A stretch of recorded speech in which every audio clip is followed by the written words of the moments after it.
Haunting sleep study secrets. You ever notice how sometimes, when you're half asleep, it feels like there's someone else breathing in the room? I used to laugh it off, until last week, when I volunteered for a sleep study at St. Gertrude's Hospital. They said they needed sensitive candidates to monitor for sleep disorders, and I figured a few nights of free room and board sounded easy. But on the first night, as I drifted off with electrodes glued to my skin, I heard the researchers whispering outside my door. "Is the third subject in yet?" one asked, voice trembling. I thought maybe they were talking about someone else, until I realized I was alone in my room. The next day, I asked Dr. Friedon, the lead researcher, about the third subject. She looked startled, then forced a smile. "Just a technical term for a control data," she said, barely meeting my eyes. But that night, things got weirder. I woke up gasping, tangled in wires, and saw two shadows moving by my bed.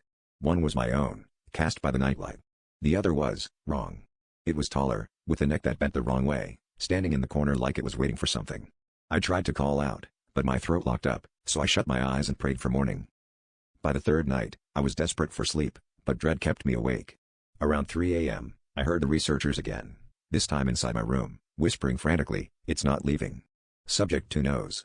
Suddenly, I felt a chill crawl up my spine, and the wires on my chest tightened on their own, like invisible hands pressing down. My heart hammered as I realized the third subject wasn't another patient, it was something only I could see. Something the researchers were terrified of. On the final night, as I tried to stay awake, exhaustion won out. I woke up to a heavy weight at the end of my bed. Blinking in the darkness, I saw myself, same face, same tangled hair, climbing onto my own mattress, eyes wide and empty. It grinned, teeth too many for my mouth, and whispered in my voice, "Move over. There's only room for one of us." The last thing I remember is the cold press of its skin against mine, as I realized I was no longer the only subject in my body.